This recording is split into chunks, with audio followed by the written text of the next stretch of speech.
Hi everyone, welcome to the room. This is Phoenix Live. Today I will be talking about trauma and how to deal with it. So, obviously, everybody experiences trauma at some point in their life, and it's an unavoidable part of life where things not only don't go your way, but they go to not your way to such an extreme that it actually impacts upon you and it causes harm. Whether that's psychological, physical, emotional, even spiritual. It's traumatizing when you find yourself being affected by forces, by various behaviors, or just ways of people treating you and responding to you and impressing upon you their reaction or their response. And sometimes we receive responses or reactions from people that do not align with us and our expectation of reality, our understanding, perception of reality. And so it's so confronting and it's so jolting that it kind of opens us up. Because usually we're in this space where we have this like normalized point of view and we have an understanding and there's like a certain level of coherency. In psychology they call that cognitive consonance, where everything is balanced. Nothing is taking you by surprise, you're centered, you're stable, you feel okay. And then you experience conflicting information, something you don't expect, something that literally just contradicts your current perception of reality, such as seeing a spaceship in the sky if you never believed in aliens, such as believing you would never harm somebody, and then you find yourself reacting with physical violence, and then there's a moment following this contradictory experience of information that kind of causes what in psychology they would call cognitive dissonance, where instead of having consonance or what I would call resonance and everything is balanced. I mean, resonance is when you have resonance with something external to you or resonance with something internal. So I suppose it's a bit different than consonance, which is just having a constant norm, a constant flow and balance within yourself, and then dissonance, something which disrupts that, which causes you to kind of open up and feel kind of discombobulated, vulnerable, confused, unsettled. And there's multiple ways to deal with consonance. We either adapt. We adapt, so we acknowledge the new information and we integrate it, and then we find a balance that way. So if we hit somebody and we're like, I'm not a violent person, I've never laid a finger, and then you hit someone, maybe part of that would be like, okay, I do have violence within me. That did happen. I acknowledge that happened. Maybe I'll seek counseling to help with that, whatever. The other thing is to justify it, to pretty much reject it, not adapt to it and accept it, but to reject it and justify why you're rejecting it. So you can say, well, that's not really an alien or UFO in the sky. Someone must have spiked my drink. I mustn't have had enough sleep. And you justify, and then that allows you to return to your normal view. Okay, so you can adapt, you can justify. But when something so traumatic happens to us, and I mean like you're walking in a park, you're just enjoying a nice stroll, and the next minute someone's jumped out the bushes, they're holding you down, and something is happening to you you didn't see coming, you didn't expect, you don't desire it. It's so overwhelming and so traumatic and so hard to really process that in that point, that sometimes in those occasions we have no other choice but to repress the experience down, because it's just too overwhelming for us, too overbearing for us to be able to process that. So we can either adapt to new information that's contradictory, we can justify why we're not going to adapt to that and just return to our normal way of being, or we can repress. And it's this third particular kind of dealing with cognitive dissonance where PTSD, CPTSD, trauma becomes more relevant.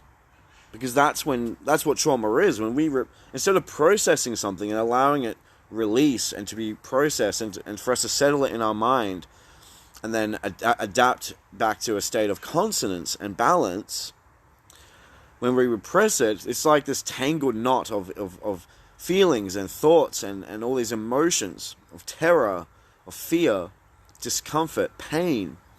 And we literally just leave it kind of unresolved, untangled, and we just repress it, we push it down, and it just stays there for as long as it takes until something causes it to resurface. And when something does cause that knot, that tangled knot to resurface, of something that's been repressed in the past, we re-experience all of those feelings. That feeling of fear, terror, vulnerability, uncertainty. And generally the tendency might be to distract one away from this, to find some kind of relief through satisfaction, excitation, something that you can take something and it will help to make you feel more calm. Sometimes we might just break down and cry just to try to release that emotion and all that tension that's inside. That inner tension caused from these knots that has occurred in the past. But really, I think it's really important to understand that when you feel past traumas resurfacing within you and you feel yourself entering that space again of vulnerability and fear and uncertainty or confusion, that is exactly one part of the process of what is required to heal trauma. Because you need to open up back to that space and reorient yourself, allow those feelings, everything that's been repressed on past shit, basically, to come back up to the surface. And this isn't to say that it's healthy to stay in that space, to keep feeding that space, to keep reminding yourself with intrusive thinking, consciously or unconsciously, to dwell on it. Because that can just exacerbate the damage that's being done. So you don't want to do that. But there's a difference between addressing something as it comes up and dwelling on something as it comes up. And even to the point where that might become like a narrative that one might feel that it offers a certain level of like a security blanket, but it's like one of those Iron Maidens. It's like an Iron Maiden security blanket with spikes that go inwards. And the more you dwell on how people have been toxic to you and you've experienced these misfortunes and this pain, the more those needles inside go longer and deeper, and it causes more damage. It causes more harm. And this belief that you truly are a victim, that you truly are too damaged, you're too overwhelmed by all of this to be able to have the strength to overcome it. Because you need to address problems. But if you fixate on any kind of problem, it grows and it grows and it ends up appearing so large that you don't even know where to start. And that causes more distress and more of a tendency to evade or resort to some other unhealthy mechanisms instead of allowing yourself the time to bring things up, deal with it, let it go back down, put your mind somewhere else, reorient yourself more positively, and then return to it later on when it's relevant to do so. Now, what does it mean exactly when I say to deal with it? Because it's easy to say that, like, when these feelings of trauma come back up, just deal with them, man. But what does that actually mean? So there's this concept in psychology. It's called re-anchoring. But first you have to dissolve the anchor. For those of you that haven't heard the term in this context before, emotional anchors, even mental anchors or experiential anchors, is pretty much Pavlov's conditioning, Pavlovian conditioning, Pavlov's dog, where they would feed this dog and a man in a white lab coat would enter the room with doggy treats. After a while, if the scientist entered the room only wearing the white lab coat but no food, the dog would start salivating. Because the dog associated the unconditional response of salivation with the conditional stimuli of seeing the white lab coat. So every time he'd see the white lab coat, conditional stimulus, because it's dependent on the conditions, it has to be a white lab coat or a ring of a bell, okay? It would then trigger. This is where the term trigger comes from. It would trigger this unconditional, same every time, unconditional, it triggers and evokes this response. So it's the conditional stimuli, unconditional response. So things stimulate us and they trigger within us these memories that have been repressed, these experiences that we never dealt with and really saw through. We never really processed it and resolved it within ourselves. We never achieved consonance and a level of acceptance and normality with it because it was too overwhelming. We just rejected it and we just ran away from it. We put it down deep. So every time something happens that triggers this, it all comes back up and re-anchoring. Because that's what's happening. When you see something that reminds you of something, it could be so much as you went to a funeral when you were a child. Somebody put their hand on your shoulder and they said, everything will be okay. And then years later, you're at a party or you're with friends, let's say, and you're feeling good and comfortable within yourself, confident. And then, somebody puts their hand on your shoulder after you've told them that you've had like a tough week and you just hope you can make ends meet. And someone puts their hand on your shoulder and they say to you, it's okay, everything's going to be okay. You've got this. And for some reason, instead of feeling affirmed or encouraged or emboldened, you feel the same way you did at that funeral when you were younger. You feel alone, you feel sad, you feel grieving, you feel tremendous loss and pain. And you might not even know why.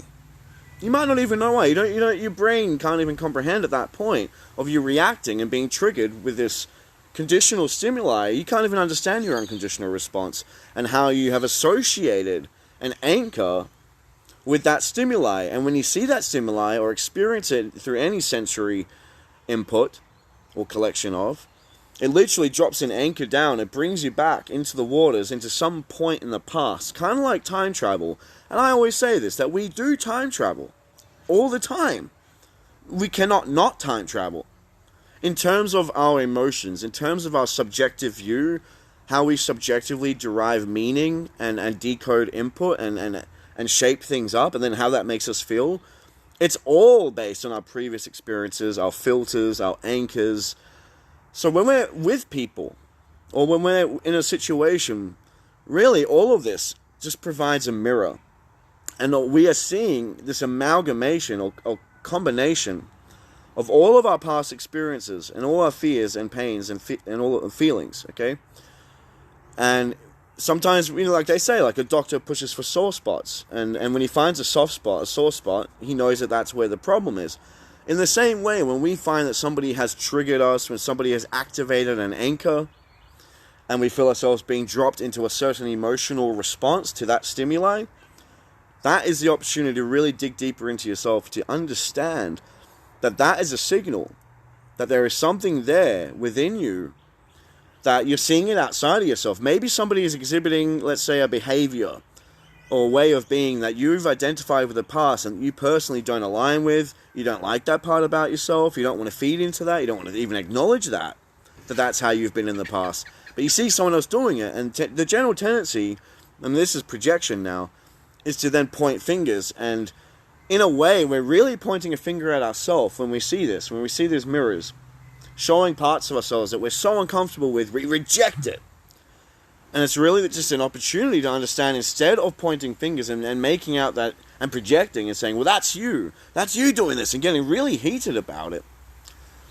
It's really understanding that we are pointing at ourselves because we haven't been able to point at ourselves in the past about the situation, this issue we have. It's too overwhelming to confront it within ourselves, especially if we are in a position of weakness and vulnerability. It's hard to summon that courage to go into yourself and face your shadows and your toxic elements within you and take accountability for that. That can be really hard for some people, or all people at some times. So it's easier to tell people what we really need to tell ourselves when we see them exhibiting the same behaviors. To say to them, this is the advice that I need. This is the criticism that I deserve. These are the feelings you're triggering me, but these feelings are really more attached to what I've done in the past. And instead of, because you can't go within yourself at that point, it's just too overwhelming, it's easier to do that work externally, to externalize the process, because you can't internalize the process. You with me? So really, we're kind of like I said, we're passing that judgment, or we're criticizing, or we're even forgiving and helping to understand when somebody else does these things that triggers our own shit. That's an opportunity for us to work through our own stuff through them, to use them as a mirror, because that is less confronting, it's less personal, less direct, and we don't feel the weight directly on ourselves. But it still allows us to, in principle, to address the same problem that we actually have inside, and to come to, hopefully, instead of judging it and rejecting it, move towards understanding it and accepting it and integrating what is learned through these interactions with other people. Make sense? And we've all known people like this, like people that literally can't acknowledge what you're saying to them when they start pointing the finger at you, and they get lost on this kind of tangent of just coming back to just reinforcing their point, and they can't understand and even hold space for what you're saying, because you can tell that they've been anchored and that they are fixated, because people don't fixate on something unless it's legitimately a problem, like empirically, like, okay, fair enough, that's an actual problem, or unless it's a problem within themselves, and it doesn't matter about how externally it wasn't actually a problem, nobody actually intended it, people are actually trying their best to resolve it, to even clarify your point of view so you know that nothing's wrong. If the problem is within themselves and somebody else has triggered that, it doesn't matter about that somebody else anymore. It doesn't matter what they have to say or do to try and remedy it, to try to bring them into a better place of comfort and understanding, because they are now fixated because they are just feeling engrossed by this own internal issue, and it's like being trapped behind walls or in a bubble, okay? And you can't get beyond that. It's just a revolving door. The outside world is black, and you try to look out this revolving cycle of emotions and thoughts, and you can't really see clearly what's happening around you. You can't see the outside world, the people, what they're saying to you. You can't make that connect because you've been activated on this kind of cycle, like a spin wash kind of thing. And you're just washing yourself through these old emotions, right? Or dirtying yourself, either way. So I think a big part of acknowledging like what trauma is before we even address how to resolve it. That's one way we can resolve it. Like we've identified that trauma are bruises, they're wounds, they're scars, they are repressed experiences and information that we are so overwhelmed at the time we couldn't deal with it. Perhaps we didn't have enough support at the time. And that's the thing, people. I don't think it's healthy to kick yourself for being traumatized. I don't think it's healthy to punish or condemn or judge yourself in any bad light whatsoever for even having toxic behaviors or toxic reactions or responses based on past trauma. And that's the thing, there is a level where one must take accountability. But saying to yourself, you're the problem, you're at fault, and it's because you're not good enough, it's because you can't control yourself, it's because you're toxic, it's because you're broken, it's because you've got problems. This is only going to reinforce and feed the magnitude of that perceived problem to you. Okay? Instead of saying, okay, I acknowledge that how I'm behaving now, how I'm reacting to this conditional stimuli, how I'm experiencing my unconditional response doesn't dictate who I am. How I behave, how I react doesn't dictate who I am. Okay? I mean, if you behave consistently a certain way, that might give an indication of who you are. But when we get caught up in our mistakes, the things we feel shameful about, regretful about, and we get so attached to these, and we keep punishing ourselves over the years, and we never really deal with those feelings of guilt and shame and regret. Like I said, this only reinforces not strength, but the perception of weakness and the identification with weakness. Identification with this narrative that says, when you keep saying like, you've done this wrong, you've done this wrong, you've done this wrong, after a while it just becomes like a cyclic recording in your head and in your heart, and you just believe it, and you just think, well, I'm just trapped on this cycle. This is just what I do. This is just who I am. And that doesn't encourage strength or change. It reinforces the same outcome reoccurring, and an inability and a lack of hope and courage in actually believing that you can overcome it and change it. You with me? So I think it's good to acknowledge where we are reactive. It's good to acknowledge when we feel triggered. It's good to acknowledge when the doctor pushes here why it hurts so much, and then investigate. Ask questions. Get out of that mentality of defending yourself or offending the other person, to put the fire back on them that you feel that you've put on them. Instead of telling you how it is and reinforcing one's point, to ask questions, even to the self first, to break away from that dynamic when they're triggered, to say, okay, actually, I need to go inward. And there's a friend of mine recently who does this quite a bit. When she felt triggered, she would say, I just need a moment to acknowledge why that triggers me so much, why I feel triggered from that. And that's a really healthy way to approach it, to actually process that feeling and to investigate where it's coming from. And looking into your past and thinking what other similar things have happened that have caused that feeling, and see if you can get back to the root cause. Okay? And then once you've addressed that, then you can start integrating. Because there's no point just going to integration. You need to process the information. You need to investigate. Once you process the feeling, you've identified what's happening. You can investigate why it's happening, and then you can integrate what you found, what you learned. Okay? And that's integration, is just allowing that information to be incorporated with everything all the information you currently hold. All the beliefs, the perspective, the assumptions, the attitudes that are generated from these things, is to integrate that new understanding into all that, and to let it and that can take time, to let that really absorb and influence how you feel, how you view things, how you react, how you even process information in the first place. You know what I mean? But that's the thing. Even though we are limited to our current way of processing, we are able to dig deeper into our subconscious by examining these triggered, anchored responses. This is one way of doing it. Investigating and then integrating, and then we improve our ability because we're bringing our subconscious, we're bringing all that shit that we repressed above surface, and we're incorporating it with our understanding and our current awareness and perspective. And just by doing that, you're bringing more from down here up here. You get more clarity as you do this. You become more increased in your understanding of yourself, how things actually are in the outside world, because you're not projecting anymore as much as you do this work, and you diminish how much is in your subconscious repressed. You're not projecting that onto the outside world and really distorting things and skewing reality and not really seeing someone for who they are, not really hearing what someone's saying for what they're actually saying or how they're saying it. But the more you get that above here, or that repressed, into awareness, you become more clear. You become not so much in yourself. Because that's the thing. You can't connect with someone else and truly identify reality in any way that is accurate if you're constantly feeling vulnerable and afraid and hurt and you're inside of yourself. It's very difficult to. If you don't have enough strength and vulnerability around people to really move outside of your security systems and outside that space and to be like, okay, I'm really listening, I'm really present, I'm really immersed and receiving what you're saying. And I'm even going to allow myself to process that with an open mind without being triggered, and just to, investigate what that means for me, and then to relay it back and then integrate. And this happens normally in conversations. We process and we integrate often in the moment. We allow the person what they're saying to be absorbed, we process it, we integrate it, instead of just like, well, that's not the same as what I'm looking for, I reject it, and then just keep saying what we're saying.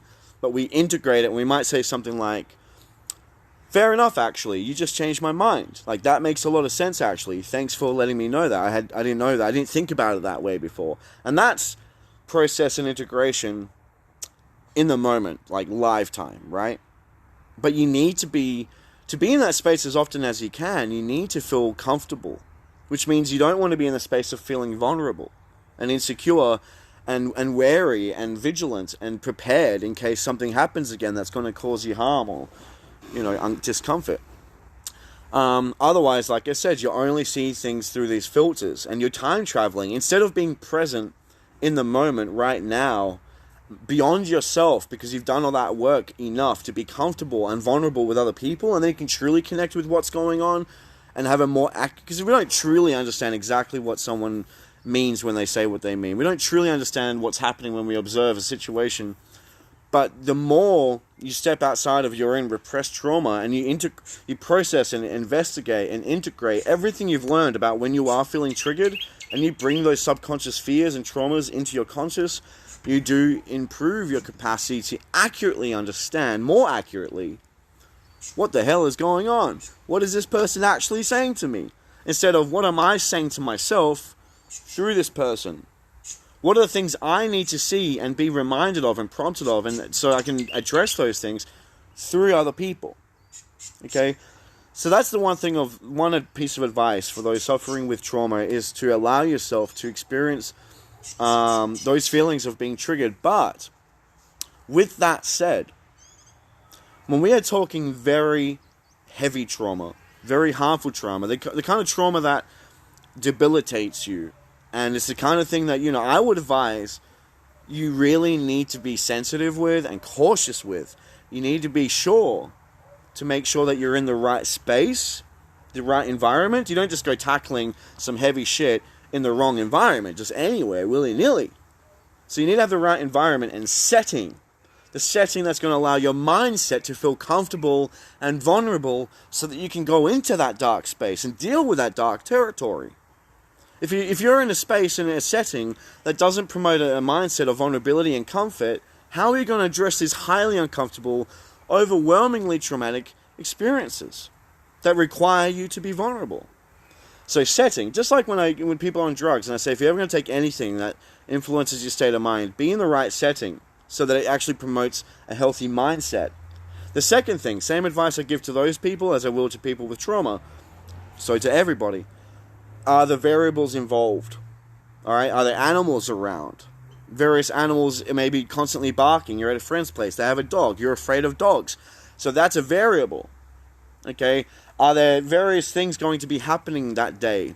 Variables that's going to trigger you and make you feel uneasy because it's linked to something else and it's going to bring some other feelings in. So you're going to map your setting, the variables that are going to be potentially or actually involved in your process of addressing and going inside. You've got to map out, like, okay, how much time am I going to allow for myself? Do I have the time? Can I do this in the right space? The third thing are people. Of course, they're an obvious variable. You need to have the right support. So I'd say not even people, but support. So you might not even need a person. Support might be, for some people who don't have friends, support might be music. Choosing the right playlist to put on through the day, even a little bit before you start diving into your traumas and your feelings and addressing all these anchors, okay, and trying to dissolve and re-anchor, which I will go into in a minute as a solution phase of this presentation, okay? So a playlist helps, and make sure that you do enough to cultivate a sense of security, a sense of I'm okay and I accept myself, I love myself. And if you're simply not there with the whole self-love thing, that's okay. But even just a space of security, I can be vulnerable here and I have no reason to be afraid. Everything that is under control.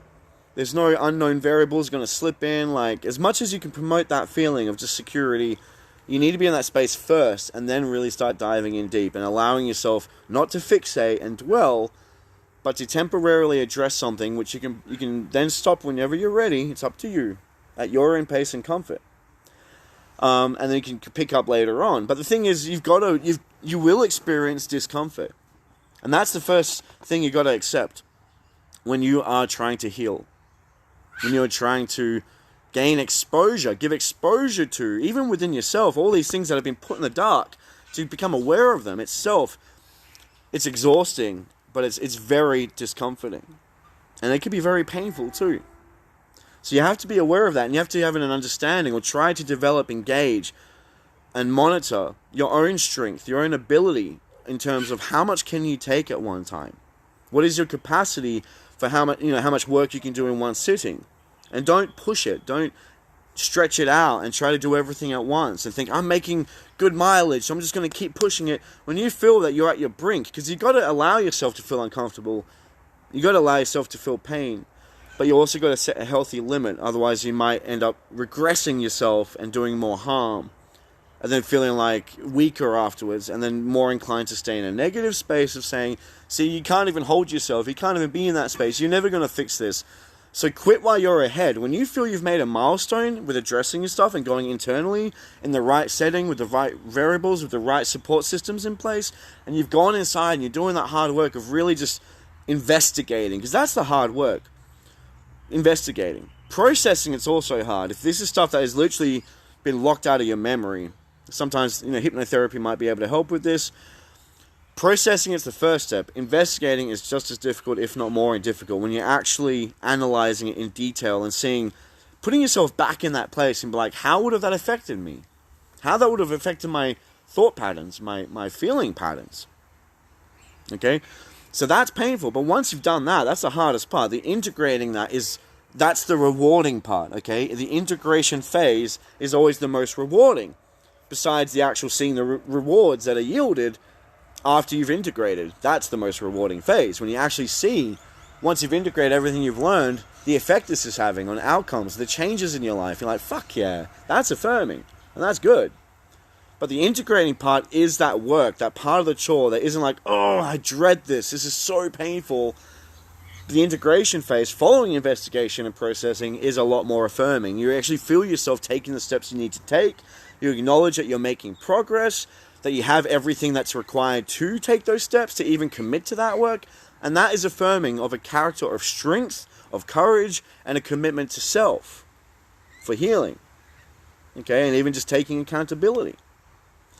So you have to investigate. When you allow yourself a time, don't, acknowledge your milestones.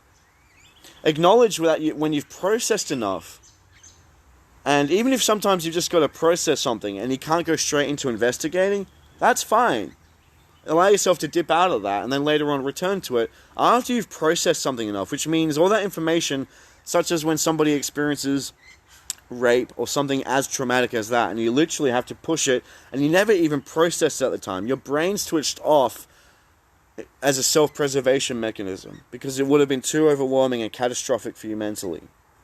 Even that, processing something like that, like violent trauma, sexual trauma, where we have switched off, we will probably need to spend a bit of time just acquainting with those feelings, acquainting with that experience, acquainting with the memories that start to surface based on various triggers as we allow ourselves to feel and just allow ourselves to let whatever comes in when we center ourselves on what might have happened or what did happen in the past.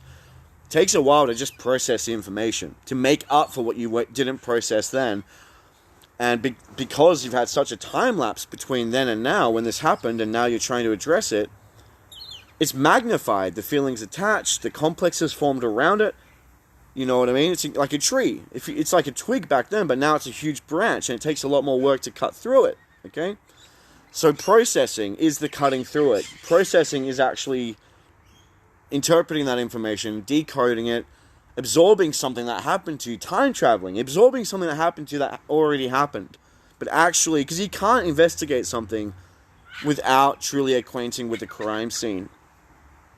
If you don't process the crime scene, and that's what they do with a crime scene, they take pictures of everything where these things happened.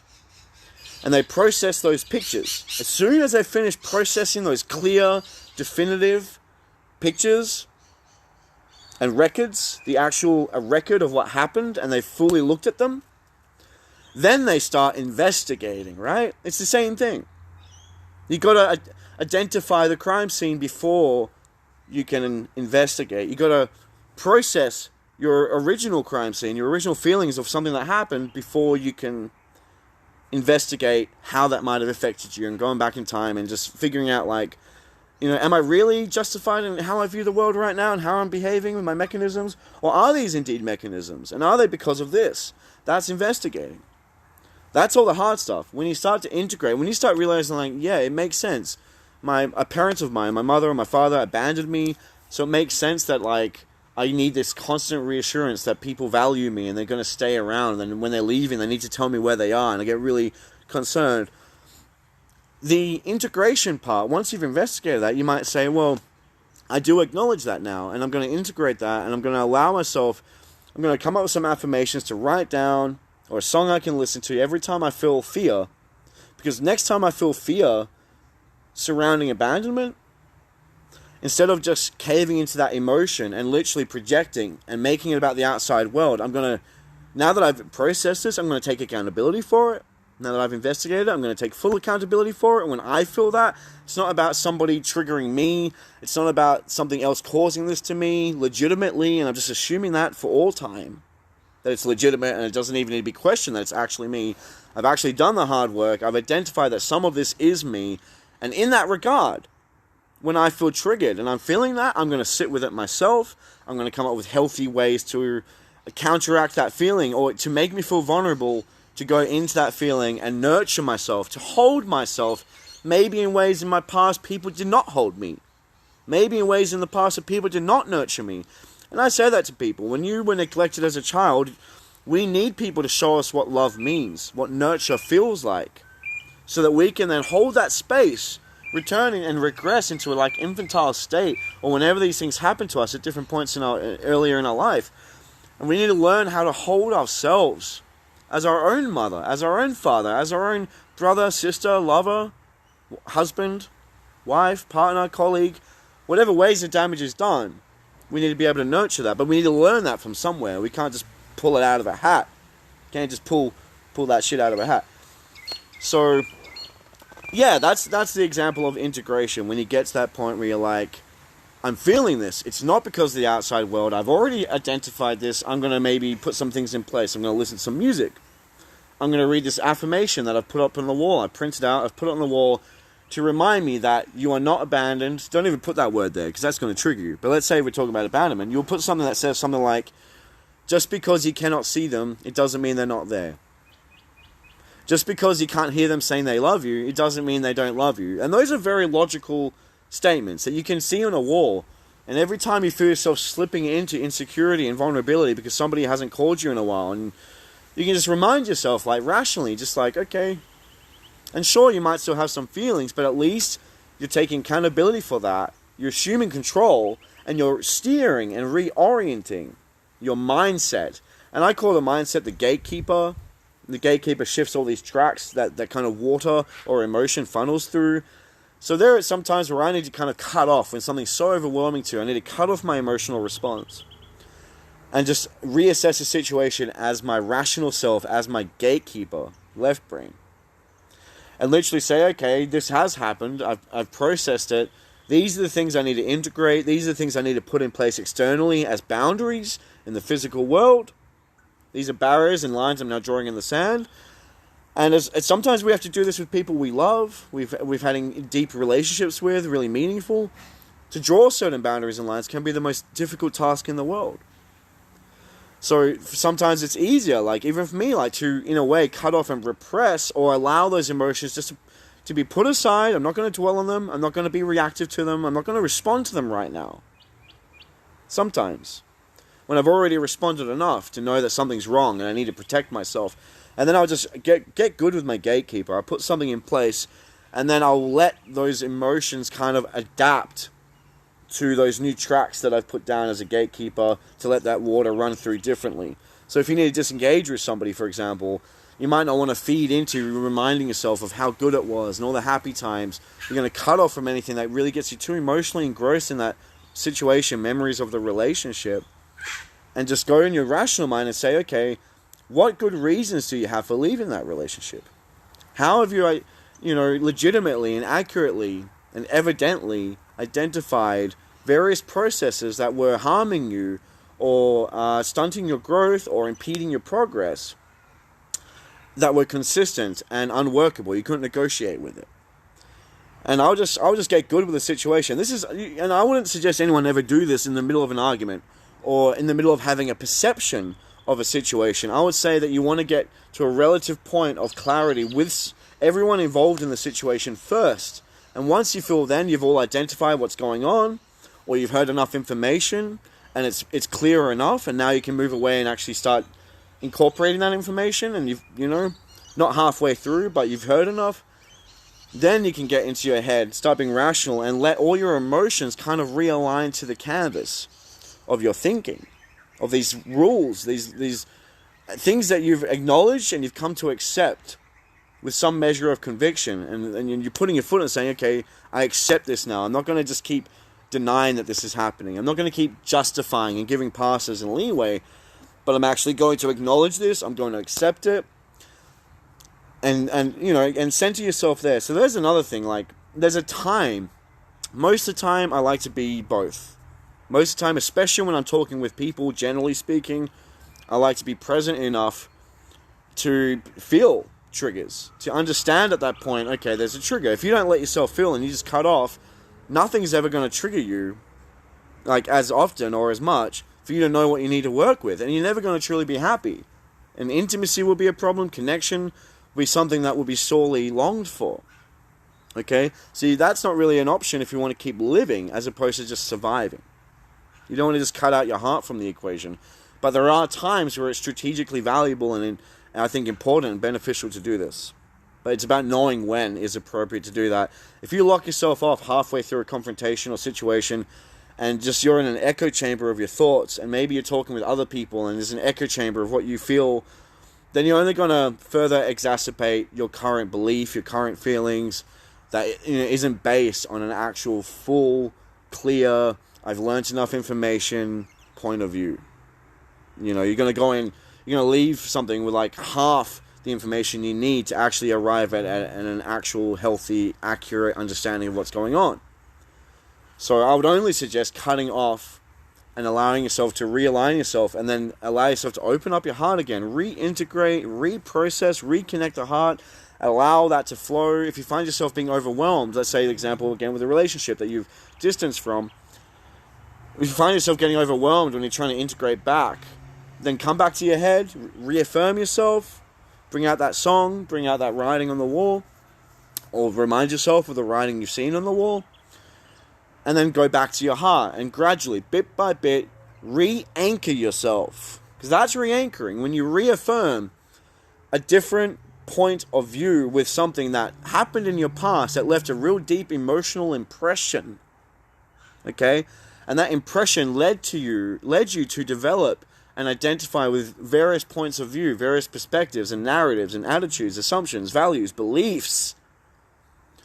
When you cut yourself off from that and you address it in this space and then go back to that, it can allow that to reorient with what you've already affirmed, instead of always being kind of linked with your emotions and always being unsettled and never having enough strength and clarity of mind to really reanalyze, reinvestigate something to see if, okay, maybe how that impression emotionally led me to believe and think and feel and perceive, maybe that needs some work, actually. And you learn this on a rational level and emotional.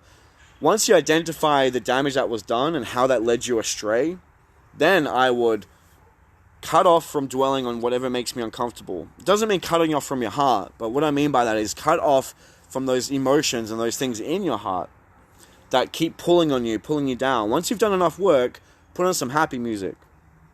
Watch a comedy. Go to somebody that makes you feel seen and heard and affirmed and loved and confident within yourself. It makes you feel like a good person. And then set these things in your mind, whether alone or with somebody else. Set these intentions. Come up with systems and prompts, mnemonic prompts, to remind you of these things. Because it's not just about affirming one-off your intention. It's about consistently affirming it within yourself. And it helps to have prompts. I really would advise creating, if it's just printouts on a wall, something you do each day, maybe meditation, maybe music, whatever it is, talking with a friend, a support. So that's part of re-anchoring, is allowing yourself to kind of dip your toes in your trauma, but not get engulfed. The second you've dipped your toes in enough to get a bit of an understanding of what's going on there, and that's a milestone, you've made a bit of headway, come back out into the helicopter, back up into your mind, do some more analyzing if you wish, more processing if you wish, and then actually integrate and think, okay, how can I integrate that into myself? How can I integrate that into my life in systems that are going to nurture support, nurture affirmation, nurture these prompts that I need to prompt me to do the work I need to do. Okay?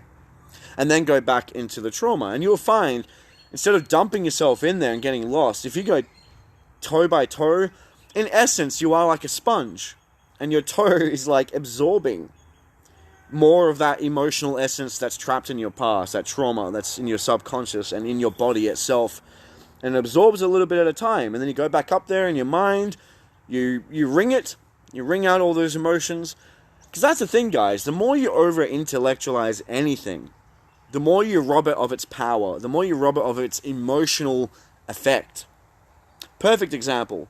You're on your first date, first girl, first kiss is about to happen, and you are so caught up in your head, over-intellectualizing it, thinking, oh my God, am I going to do it right? Is it going to be a good kiss? Is it going to feel right?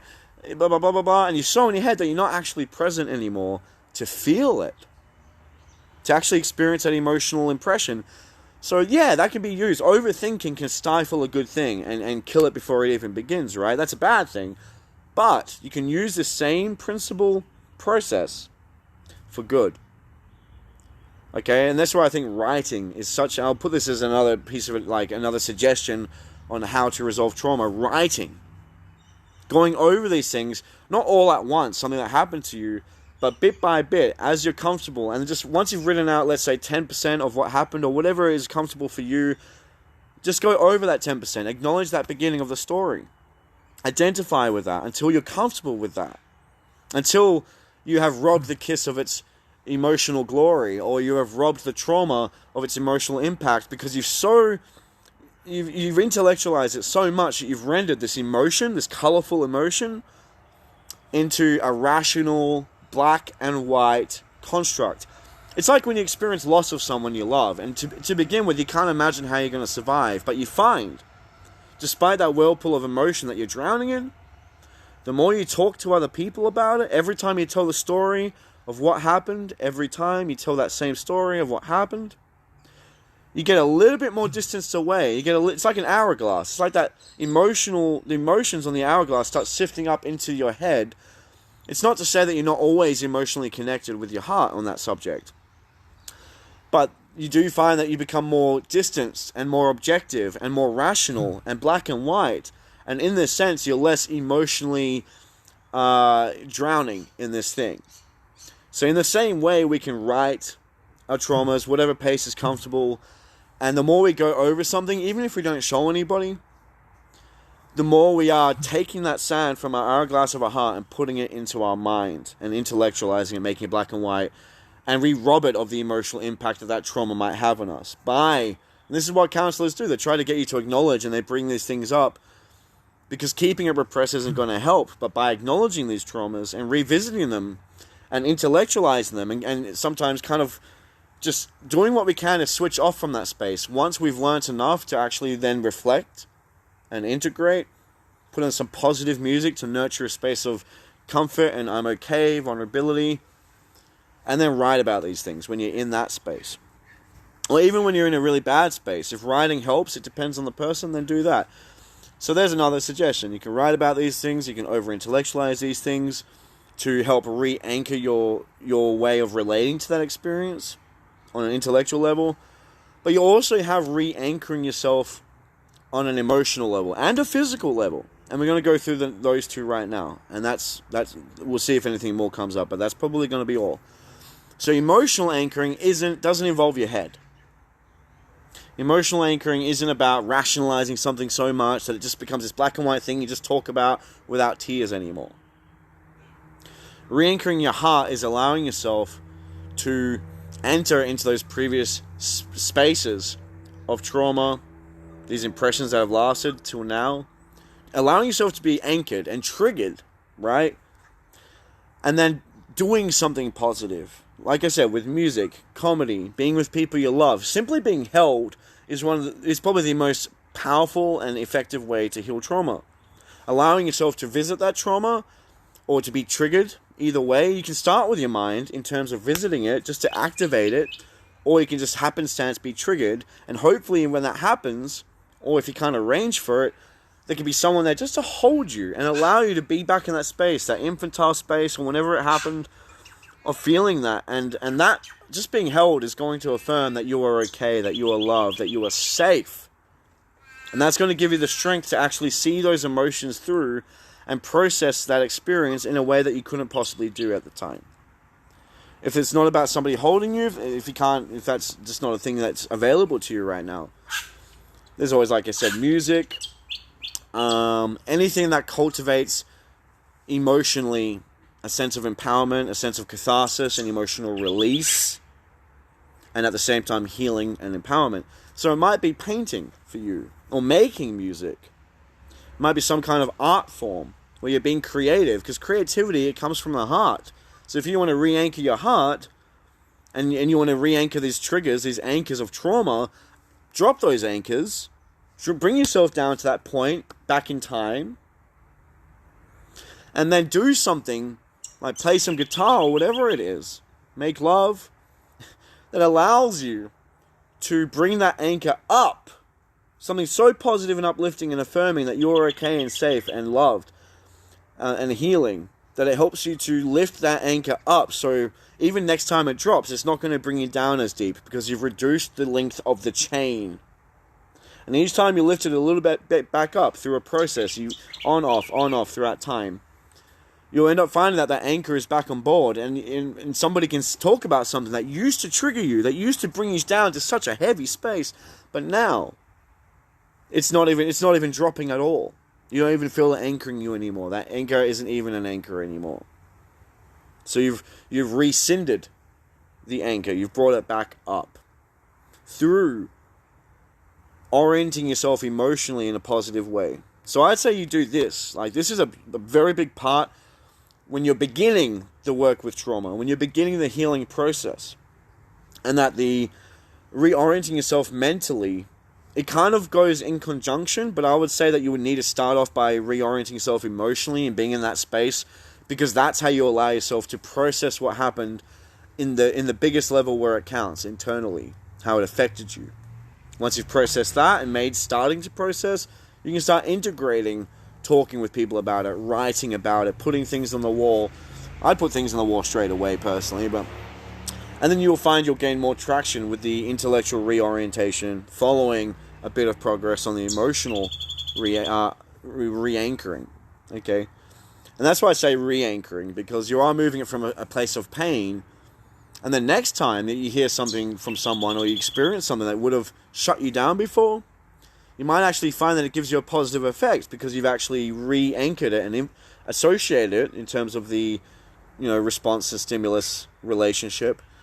You've associated it with this positive music and these positive feelings that music triggered within you to counterbalance. The third way to reorient yourself is physically. When you experience trauma, the trauma actually is stored.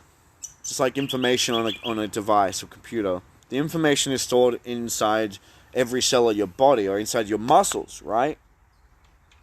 So you'll find that like when you're stressed out or when you feel really anxious or depressed, you'll find that exercise helps. Not only because exercise gives endorphins and it makes you feel healthier and just great, but because a lot of our trauma and our emotions are trapped, one, in our water or our blood, same thing. And water is always emotion, even in tarot and in the occult, water always stands for emotion. Mem in Latin. Mem, I think it's Latin. Mem means water. It's also tied to the word memory, or mnemonic, or meme, because our memory is stored in our water. If you went on like a fast and didn't touch water for 5 days, you would find yourself feeling just emotionally cleansed because your emotions are your water.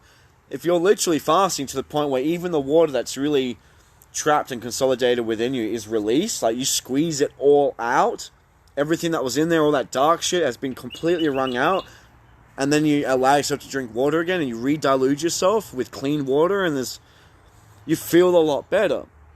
Same thing with hair, cutting hair. Hair is like a receipt for experience, and this is all the physical level I'm talking about now. Everything physical to help you reduce trauma. It's saved in our hair. So monks are all about detachment. They shave their head to be detached because hair records information, it records experiences, and it's like a receipt for your experience, and it keeps that energy, that emotion, that wisdom as well. The overall, everything you got from the experience is recorded. So there's the opposite of monks are like Rastafari, witch doctors. They're all about the power of the dreadlock, man. All about the power of the dreadlock because it stores energy and wisdom and knowledge and emotions and information, right? They had these Indians, American Indians, and when they were native Indians, and they had these long hair and they were amazing warriors. And when they were conscripted or stolen and enslaved and then used as fighters by the English, they cut their hair. They cut all of their hair down, shaved it off. Suddenly, these profoundly talented and capable warriors just became next to fucking useless. Useless. They couldn't fight anymore. They didn't have the same senses anymore because they cut it all away. All that information was stored. So if you want detachment, you will shave. If you want to really bask in the energy of what you've done over the last 6 months or year or whatever, and you want to use that energy and you don't want to let it go, then you'll keep your hair. Which is why when we feel traumas in our life, heartbreaks, relationships ending, the typical response on a subconscious level is to cut our hair. Okay? So it saves itself in our hair. It saves itself in our water. So fasting can be useful. Exercise is fantastic. It stores itself in our muscles, in our flesh. So, even exercise helps with that. You're actually releasing. Have you ever been so angry or just stuff that's happened and you rejected so strongly and it caused so much pain and just like abhorrence, right? And you're just like vehemently not okay about something. And you feel that energy. Some people like punch a wall. Some people will get in their car and speed really fast and make loud noises or make a ruckus, That is us trying to release this pent-up fire, that energy, it's fire, as a result of our water, as a result of our emotions. The fire starts, and then our emotions just evaporate out of the equation, right? And we just become pure impulse, fire, pure compulsion, fire, and that is us trying to release our trauma at that time, or our energy at the time, our tension. So the other day I got so angry, I just picked up a brick and I literally just kept throwing it at the ground right beneath me. Bam! Picked it up and go, pick it up again, and breathe out with it too, because that helps expel. And I did this a few times, about 18 times. And then my partner, who was like encouraging the idea of release, he's like, yeah, get it out, get it out. She gave me a brick to put on the floor, and I threw it on the brick, and after the second time, the brick just smashed into pieces. And even just that was so cathartic. This emotional release, that's catharsis, emotional release, through that physical exchange, that physical exertion. So we need water exertion. We need physical exertion. Sometimes cutting our hair can help. Same thing with ayahuasca. People have taken ayahuasca and they say that it can, it causes ego death. It can cure trauma in one sitting. Okay, these people convulse, like literally convulse. And that is literally all the stored trauma of their life rising to the surface and being released from their body. Even dancing is profoundly good for this. Or like I said, you might want to do like martial arts, go to the gym, exercise, dance. Fucking can be good for that, but if you rely on sex for for too much, for emotional, physical, mental, spiritual re-anchoring or catharsis, that's what this comes down to. You got to do both. You got to release all of these things trapped in our mind, in our heart, in our body, in our soul. We got to release these cathartically, all these traumas, but we also got to re-anchor ourselves and remove the anchors that keeps bringing us back. So that's removing the anchor is the release phase. That's the catharsis phase. It's getting it out of your system and allowing yourself to process it and get it out. That's the releasing the anchor phase. Catharsis. Purging, processing, and then there's the actual healing that ensues, the integrating, the reaffirming that follows all of that. Okay, re-empowering, re-anchoring yourself towards a better way of thinking, a better way of feeling, a better way of reacting. So if you rely on sex too much, even masturbation to relieve, that's when sex addiction becomes a problem, and people literally are trying to fuck their way back to the womb because they're trying to re-enter that space within their mother's womb, where they're all safe and secure. And it's a bit Freudian, but I hope you understand what I mean. Like people that feel so insecure and nervous and anxious, sex offers them that place of connectivity and oneness, and they're essentially trying to fuck themselves back to the womb so they can be in that space of like, it's okay, baby, you are one with me, there's no separation between us, you are safe and you are secure and you are loved. And that's what good sex can make you feel like, the same way that you felt when you were inside your mother's womb before life began and all the things that came to traumatize you occurred. You just want to go back to that place of peace. People can use sex as a tool for this. I'd say in moderation, like there's such a thing as a make-up and break-up sex for a reason. It allows you to release on different levels. Okay, sexual tension, physical tension, emotional tension, mental tension. Different things need to occur, or we can benefit from different things differently to address the needs of all these different ways that we've stored information, stored tension, okay, put up walls. But I wouldn't become over-reliant on anyone else in this process. You need support. Like if someone breaks a leg, you can't expect them to be able to support themselves. They need support to help nurture them, whether it's people or in my case with what I'm talking about, music or whatever, to help them heal. So they'll need someone there for like 3 months, 6 months until they heal. Then that person will be strong enough to support themselves and even to support other people too. And that's how it works. So if you become too reliant on the support of other people, then it gets to the point when they move away, you just fall over because you're leaning on them and you haven't actually taken, like, you need a bit of support to bring yourself into a deeper place of vulnerability so that you can address your traumas and have the strength to do so. But then you need to, at some point, separate to integrate. I would say process it in company. Process your stuff with support. If not company, then some kind of thing that makes you feel emotionally secure, music, whatever. You need to process with support structures.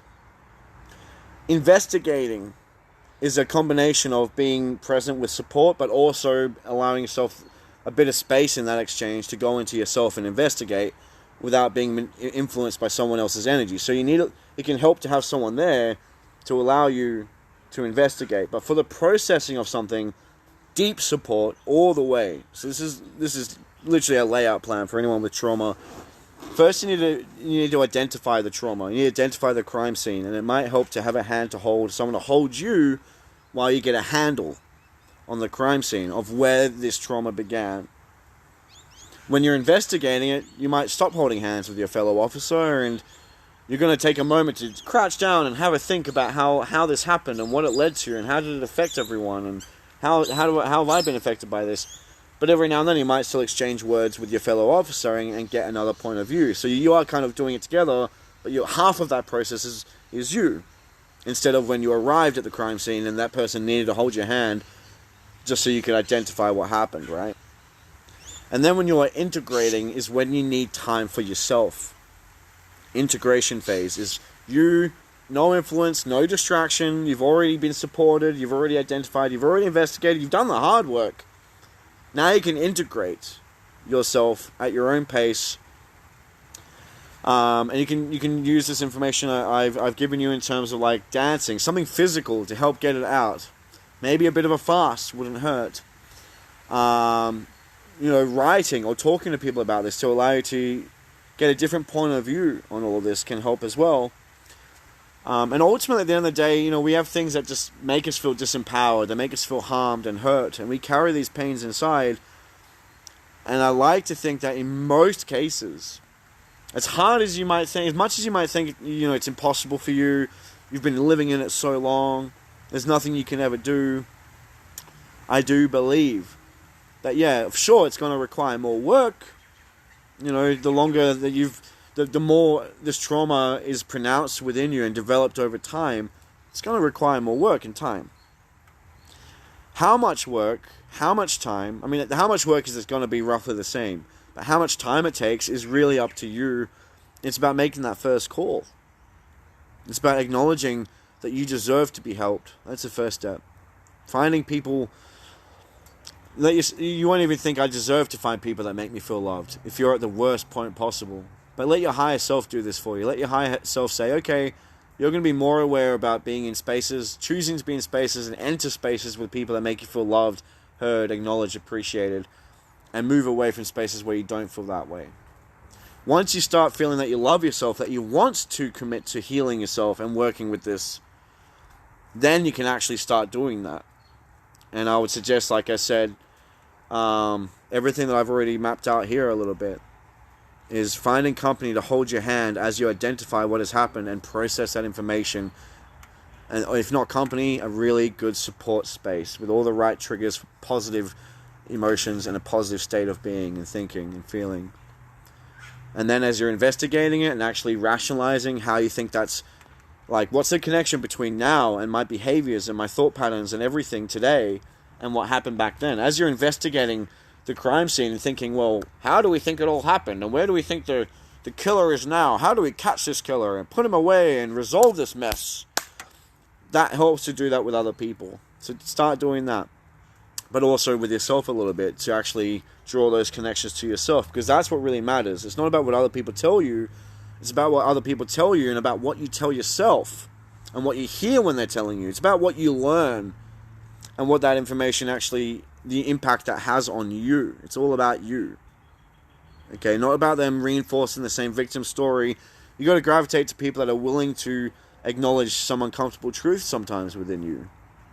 Okay, and that's going to allow you to then go back to yourself and really integrate, and then with the whole entire, investigate, and then you can integrate. And I would suggest you take some time to integrate, speckle that time with a little bit of support here.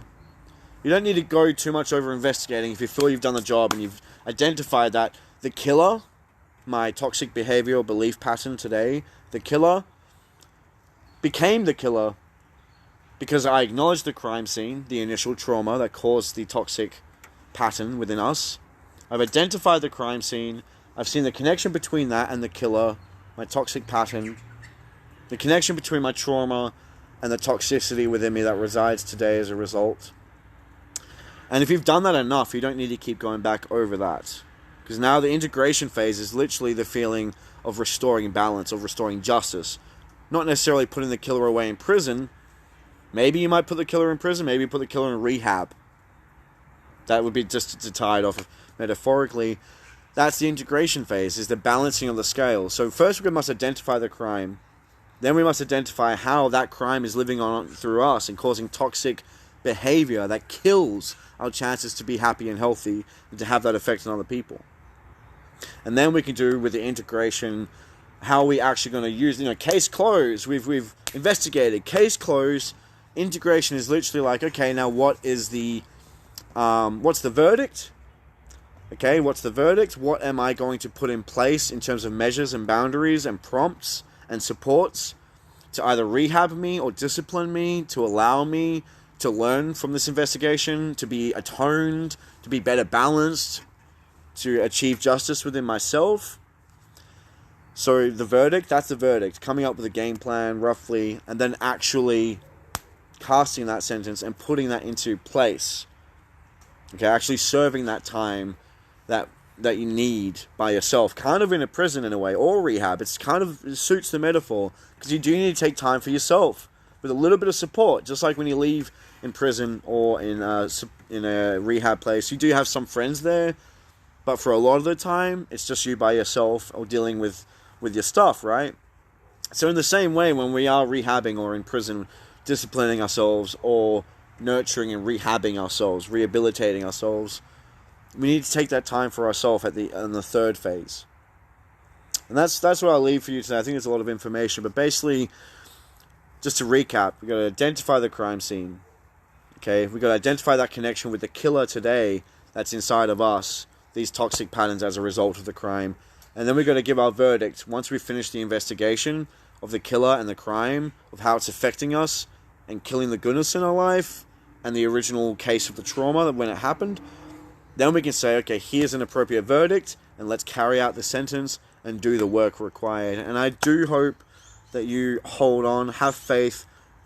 If you are experiencing trauma right now and you feel in a dark place, there's always people there that love you. Write this on the wall, put it on paper, make notes around the place of things that you know your higher self knows to be true. That you are loved, you are cared for, you're appreciated. Your existence here is of immense value and importance. It really is. And I could explain why, but that's a whole different video. But I believe even somebody locked in a room their whole life, who never lived life, they offer so much immense value to the world in a way that affects every single human being.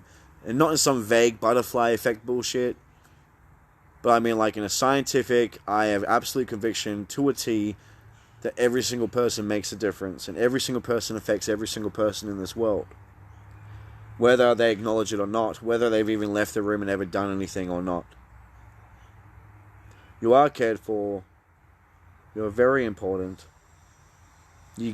There is no amount of harm or confusion that's ever been laid upon you or that you enter into that you cannot possibly overwhelm and suit and overcome.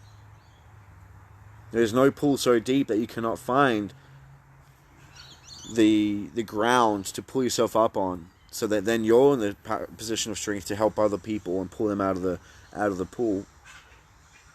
There's nothing you cannot overcome, and you are loved. So reach out to those that love you.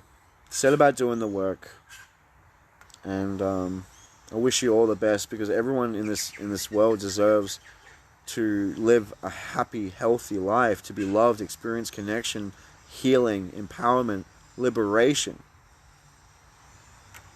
And everyone in this world deserves to, after doing that, and as they're doing that, help to make this world a better world, where people are less hurt, less alone, and more together in a deeper sense of home. And that deeper sense of home is waiting for everyone, and is available for you right now. There might just be a few things you need to address and deal with, maybe even within yourself, if not external. That's blocking you and stopping you from even being able to see that place where you belong, that place of home in a happy world. But it's there. The sun never goes down. It's just an illusion caused by the world spinning around. I stole that from a song called Do You Realize by Flaming Lips. I suggest you listen to that song right now. Chuck it into YouTube or whatever, Spotify. Do You Realize, Flaming Lips. Another one that helped me when I was really depressed was Fiona Apple's Across the Universe. Because songs are really powerful. Like, songs are literally just mantras and affirmations in song form. So music and songs are super powerful. Finding the right playlist, depending on what you're going through at the time, super powerful. So Fiona Apple, Across the Universe, Flaming Lips, Do You Realize? The sun doesn't go down. It's just an illusion of the world spinning around. Do the work because it is worth the amount of immeasurably joyous play that awaits you once you do that work. As much as it is a chore, never lose sight because you cannot see the sun, you can't see the light, you've lost all hope. Never lose sight of the reality that the sun is still there, that love is still there, that home is still there, that joy is still there, even if you don't see it right now. Just remind yourself that it's there. And I pray that is enough to keep you anchored down here with us all, to do the work required, so that you can see how glorious this world is, how glorious our life is, the opportunities we do have, yet that we don't even know what's around the corner. Just reminding yourself that all of this stuff is still there. The sun is always turning. Possibilities are always there. When you're dead, you don't even know. You might just be drifting around as a cold soul wishing to be alive again for eternity. Who knows? But I know one thing. When you're dead, that's the end of possibilities for you in this lifetime. As long as you are alive, there is possibility. And the couple of times I've come close, that's what came to my mind. As long as I am alive, there is possibility. And despite how blind I felt at the time, and I couldn't find any measure of hope, I am so glad that I persevered, because the amount of joy, the abundance of good wealth that I've experienced in my life since those times, you simply do not know what you don't know. You simply have no idea what is in store for you. So do not sell yourself short, because your value is immeasurable, and your capacity to overcome anything, I have complete faith in, because you have all the power of everything, of the sun itself within you. All the power you need, the strength, the courage, the healing, it's all there. And I believe that you deserve it. And I want you to find more people, and whatever it takes, to make yourself believe that too. Because it's true. And it's not fair that you lie to yourself if you ever tell yourself that you don't deserve these things. To heal, to become empowered, to become happy. Because you do. Very much.